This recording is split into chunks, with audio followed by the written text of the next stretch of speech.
Dear students, ये हमारी left ventricular pressure volume diagram है। बहुत इंपॉर्टेंट है, इसको लेबल करना सीखें, ड्रॉ करना सीखें और एक्सप्लेन करना सीखें। एक्स एक्सिस जो है ये लेफ़्ट वेंट्रिकुलर का वॉल्यूम शो कर रहा है और ये जो है एक्स एक्सिस जो है ये लेफ़्ट वेंट्रिकल का प्रेशर शो कर रहा है। और इसमें हम ये सारी फेजेस देख रहे हैं जो कि कार्डिक साइकिल की हैं।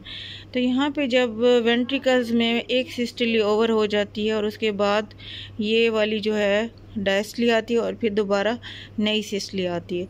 तो यहाँ पे जो है हमारे पास है ये वाला एरिया, ये जब पहली सिस्टली ओवर हो गई थी तो वेंट्रिकल्स में जो एंड लेफ़्ट वेंट्रिकल में जो एंड सिस्टोलिक वॉल्यूम था वो कितना था, 50 ml था।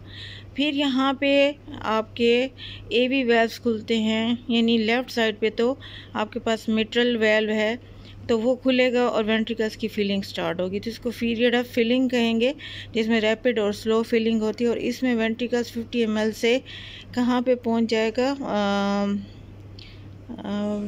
तकरीबन उस पे पहुंच जाएगा 120 या 130 ml पे पहुंच जाएगा। ठीक है, अब यहाँ पे सडनली जो है ना प्रेशर जब वेंट्रिकल्स के अंदर इंक्रीज़ होगा तो यहाँ पे एओर्टिक वाल्व ओपन होगा, ओपन नहीं होगा बल्कि यहाँ पे क्या फेज स्टार्ट होगी, आइसोवॉल्यूमिक कॉन्ट्रैक्शन, जिसमें चारों वेल्व्स क्लोज हैं। तो इसकी वजह से वेंट्रिकल्स के अंदर प्रेशर बढ़ेगा और ये तकरीबन जो है ना 70-80 मिलीमीटर तक पहुंच जाएगा।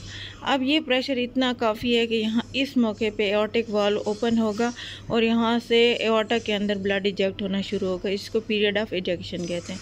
और इसमें तकरीबन 130 ml से दोबारा 50 ml तक पहुंच गया। तो ये तकरीबन यहाँ से लेकर यहाँ तक ये 70 ml इजेक्ट आउट हो गया। इसको स्ट्रोक वॉल्यूम कहते हैं।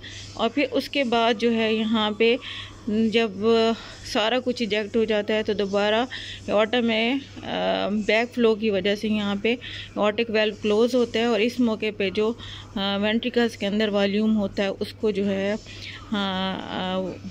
एंड सिस्टोलिक वॉल्यूम कहते हैं। फिर उसके बाद नेक्स्ट कार्डिक साइकिल स्टार्ट हो जाता है। तो इसको हमारी प्रेशर वॉल्यूम डायग्राम कहते हैं। अब इसमें आपको पता है कि जो and systolic and diastolic volume ये है और ये एंड सिस्टोलिक वॉल्यूम है। तो एंड डायस्टोलिक वॉल्यूम जो है ये शो करता है प्री लोड को। प्री लोड का क्या मतलब होता है कि pressure on the heart when contraction begins.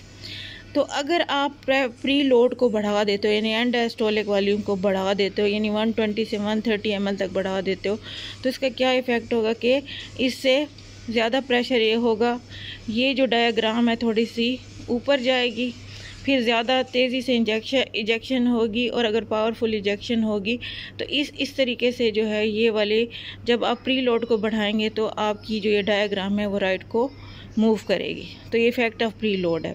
इसी तरह से अगर आप एंड डायस्टोलिक वॉल्यूम सेम रखते हैं, यानी प्री लोड सेम रखते हैं, लेकिन यहाँ फोर्स ऑफ कंट्रैक्शन को बढ़ा देते हैं तो ये डायग्राम जो है ज़्यादा ऊपर जाएगी और यहाँ पे भी ज़्यादा इजेक्ट आउट करेगी। तो हमारा एंड सिस्टोलिक वॉल्यूम 30 ml तक रह जाएगा। और third effect of after load, यानी आफ्टर लोड का क्या मतलब है कि एओर्टा में अगर प्रेशर हम बढ़ा दें तो क्या होगा, उसका नतीजा ये होगा कि ज़्यादा फोर्स उस प्रेशर को ओवरकम करने में लग जाएगी। तो ये डायग्राम आपकी जो आपका एंड डायस्टोलिक वॉल्यूम है वो थोड़ा सा इस तरफ आ जाएगा और डायग्राम आपकी लेफ़्ट साइड पे मूव करेगी। तो इसको ज़रा डिटेल में आपने स्टडी करना है और ये देखना है कि effect of pre load, after load और कंट्रैक्टिलिटी का इस प्रेशर वॉल्यूम डायग्राम पे क्या इफ़ेक्ट होता है। ये it's the most important thing और इसको आपने ज़रूर करना है। जी, थैंक यू।